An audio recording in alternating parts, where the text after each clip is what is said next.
Assalamualaikum warahmatullahi wabarakatuh. Ya, masih bersama saya Hendra, tetap di channel Hendra Berbagi. Dan pada kesempatan kali ini saya coba akan menanggapi pertanyaan atau komentar dari salah satu sahabat Rongso yang berkomentar seperti ini. Jadi sahabatku ini kebetulan punya dana sekitar 30-an juta dan ingin memiliki atau memulai usaha rongsok kecil-kecilan ya, tapi belum memiliki gudang dan lokasinya di Bekasi ya, Bekasi Jawa Barat ya.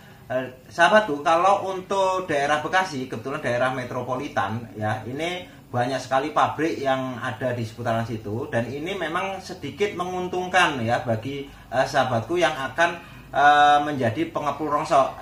Menguntungkan seperti apa? Karena bagi pengepul yang memang tempatnya atau lokasinya itu dekat dengan lokasi pabrik ya, ini sedikit mengurangi modal belanja kita ya.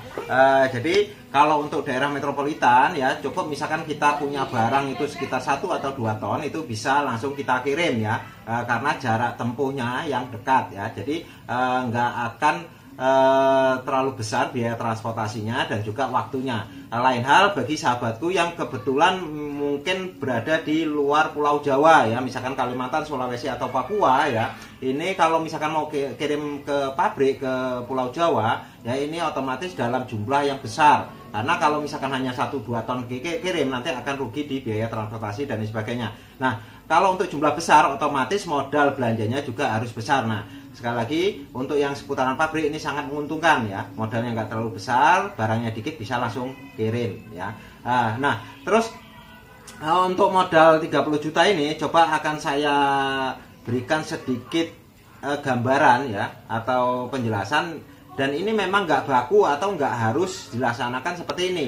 Ini hanya sedikit memberikan gambaran bagi sahabatku yang akan memulai usaha kebetulan di daerah metropolitan ya, di daerah Bekasi ya. Ini modalnya 30 juta ya, seperti ini saya tuliskan modal 30 juta ya. Biaya yang harus dikeluarkan ya untuk ini adalah peralatan ya. Peralatan misalkan timbangan besar yang kapasitasnya 300 atau 500 kg ya. Ini harga bekasnya kisarannya 1,5 juta. Nah, untuk selanjutnya selain itu yaitu timbangan bebek atau timbangan kecil ya. Timbangan kecil ini kalau untuk yang harga bekas ini kisarannya Rp500.000.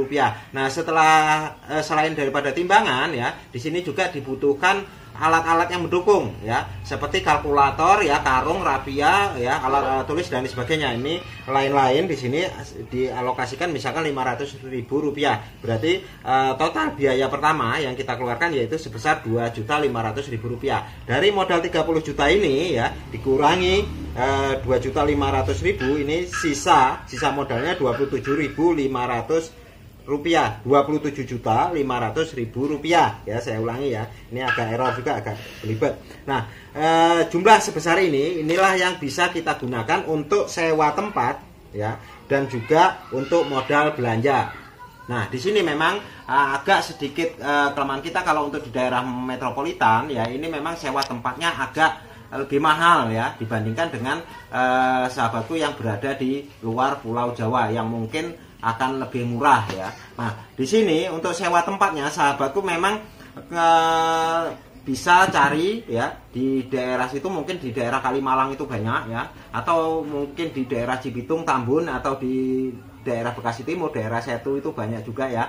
Dan mungkin juga sahabatku ini lebih paham lah untuk daerah Bekasi ya, jadi lebih tahu lah nantinya tempat-tempat yang kira-kira strategis dan juga mungkin lebih murah ya. Nah, terus sedikit saran ya, sebaiknya dengan modal yang pas-pasan ini ya, sebaiknya sahabatku hanya bermain di barang-barang tertentu. Misalkan sahabatku hanya bermain di jenis kardus ataupun jenis besi atau jenis emberan ya. Karena kalau untuk daerah metropolitan itu yang banyak ya, itu barang rongsoknya itu berupa kertas ya, kardus dan lain sebagainya, besi dan juga jenis emberan. Hindari dulu untuk bermain di jenis plastik daun ya, seperti plastik kresek dan lain sebagainya, karena itu akan makan banyak tempat ya. Selain itu juga ya, kalau misalkan kebetulan sahabatku ini mendapatkan tempat atau gudang itu yang di dekat pemukiman ya, dekat perumahan orang-orang kampung, ini kalau misalkan sahabatku menerima barang-barang yang dari TPS, tempat pembuangan sampah sementara, atau TPA, tempat pembuangan sampah akhir yang di Bantar Gebang, ini nanti akan mendapatkan komplain dari warga ya. Karena apa? barang dari TPS atau TPA ini cenderung ya menimbulkan aroma bau yang kurang enak. Ya, lain hal misalkan sahabatku ini menerima kardus yang dari toko-toko atau warung-warung ini sedikit relatif lebih bersih ya dan tidak menimbulkan bau. Ya, mungkin di pemukiman atau di pertengahan kampung sekalipun ini warga nggak akan komplain ya. Dan selain itu juga untuk jenis besi paling polusi yang ditimbulkan yaitu di suaranya saat naik turunnya barang ya. Tapi untuk bau dan untuk yang lain-lain ini agak berkurang dibandingkan dengan barang-barang yang lain seperti misalkan sepatu bekas, terus plastik kresek dan lain sebagainya. Jadi manfaatkan itu ya barang-barang tertentu yang digunakan, yang diterima. Dan untuk pengiriman barang ya, untuk pengiriman barang sebaiknya dengan dana segini, sahabatku itu untuk kirim barang ini nyewa dulu, transportasinya nyewa dulu, jangan dipaksakan untuk membeli mobil walaupun itu bekas ya. Mungkin kalau misalkan sahabatku beli mobil yang harga 10 juta anggaplah ya, 10 juta di sini akan berkurang modal yang akan digunakan ya, 10 juta jadi tinggal 17.500.000 ya. Dengan dana segini ya untuk sewa tempat dan belanja barang ini nanti sahabatku akan kesulitan ya. Terus kalau untuk pengambilan barang yang dari warung atau toko-toko, sahabatku bisa kalau misalkan jumlahnya nggak terlalu banyak, itu bisa menggunakan ya kendaraan yang ada ya, mungkin sepeda motor dan lain sebagainya ya.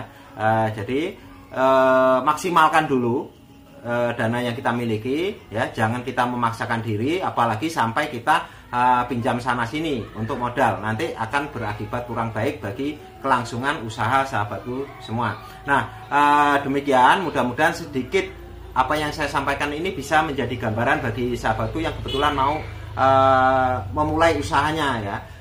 Doa dari saya mudah-mudahan sahabatku usahanya bisa semakin sukses dan bisa berjalan sesuai dengan harapan. Amin ya robbal alamin. Lebih dan kurang saya mohon maaf. Wassalamualaikum warahmatullahi wabarakatuh. Tetap sukses.